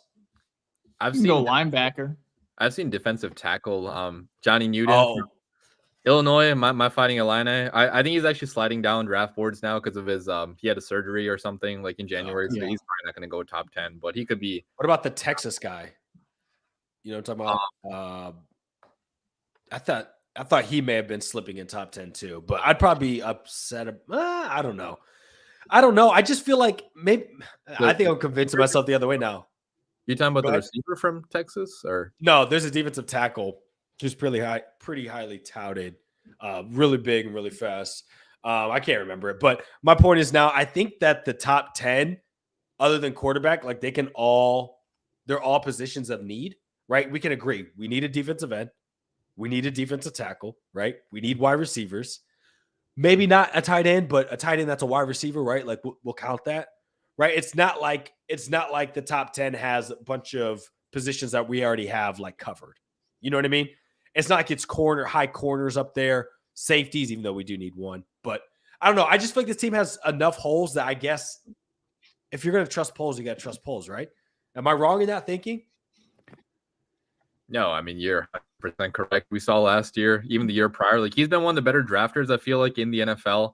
Even in his first year, like he didn't even have a first round pick. He still got, Jaquan Brisker, Kyler Gordon, who's having a really good year too. He got a starting tackle in the 5th round in Braxton Jones. Like he's been an above average drafter at the very least, if not like a good drafter, where when he has multiple first round picks, that's when I feel like he can actually shine and like show maybe like the growth that like a Detroit Lions showed last year into being like a true contender level. Now, if he goes after rookie quarterback, maybe that would be pushed back a little bit further, but I have all the faith in the world right now in Ryan Poles. Like I've had more faith in him than I feel like any other GM in the past, just based on how he's been operating himself.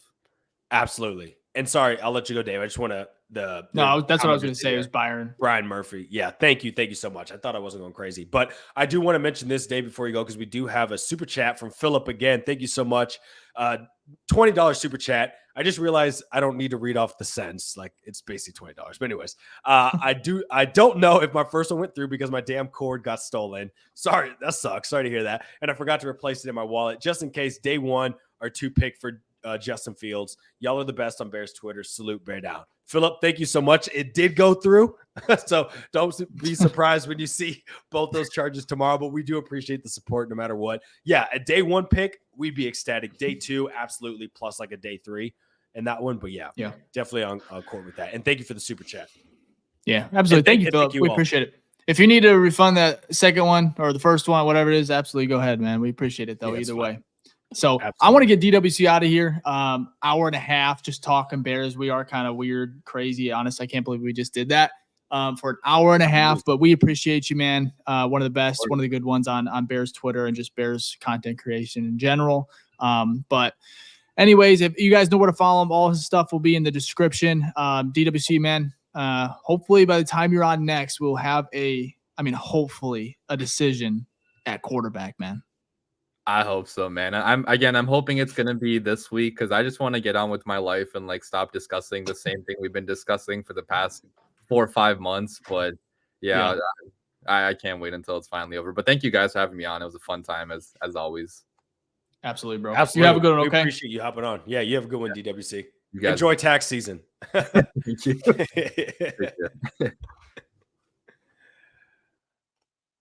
All right. So flip it here. I don't think we'll stay too much longer, right, Fick? Let's see. I'm trying to see if there's anything really crazy important, any major. While you're looking on that, though, shout out to DWC. We really do appreciate it. It's always fun just talking ball with him, talking Bears. He's a good guy. Go ahead and follow him on Twitter. You guys know where to find him. If not, all of his stuff is in the description. And show him some love, especially on his YouTube channel as well. But if you're enjoying the content, make sure to DWC should be a damn Bears employee. That's funny. From Oracle of Palace. Yeah, I appreciate that. Yeah, you're right. But I wouldn't be mad. No, absolutely. Get him on the content team. But we are very close to 4,000 subs on YouTube. Apple, Spotify is really growing as well. So we appreciate the support on those platforms. If you're on Apple, Spotify, or YouTube, if you just want to show love on each platform, one thing I'd really love for you guys to do, if you could go ahead and just rate the pod on Apple, Spotify, that would be awesome. Really helps kind of grow on those platforms as well. But the love has been insane. We will have a giveaway, draft giveaway. We're working on a couple things as well that we are going to announce closer to the draft. It's really exciting stuff. A lot of fun interviews coming as well. But we just want to say, again, appreciate the support. Also, shout out to our guy, Jack, producer. He's not here today. Not that you would see him, but dealing with some family stuff. So hope he's all right, of course. But we appreciate the love. And Ficky, do we have any other things we want to kind of go through real quickly? Well, I know I didn't mention this earlier, but first of all, we appreciate all of you guys for the support. The OGs, we do have one that automatically sent in a OG hashtag. Jerome Muniz, which I've seen on here before with the OG. Appreciate that. Obviously, it's near the end of the show, so we probably won't be able to get to them now. But in the future, if you guys are OGs, go ahead and leave a hashtag OG on the show. Any show moving forward. And if you're new, give us a hashtag new face gang so we know who's new in here. We appreciate everyone who's in here. OG, new, first time. If you've been here for all 61 episodes, whatever it is, we appreciate the love and support. And we're just going to keep pumping out great content, great guests, I should say. And like Dave said, we have a lot of fun stuff cooked up that I promise you guys are going to enjoy. No, absolutely. I'm excited. Hopefully by the time we do, we'll be back next week. Of course, our schedule right now during the off season is one episode a week, unless we have to do like an emergency pod or something like that. But hopefully we have some more clarity on the Bears quarterback situation next week. Either way, we're excited. Ficky, man, anything else before we go? How many more weeks can you take? I can go. I can get to draft. I can get to the draft. I can do it.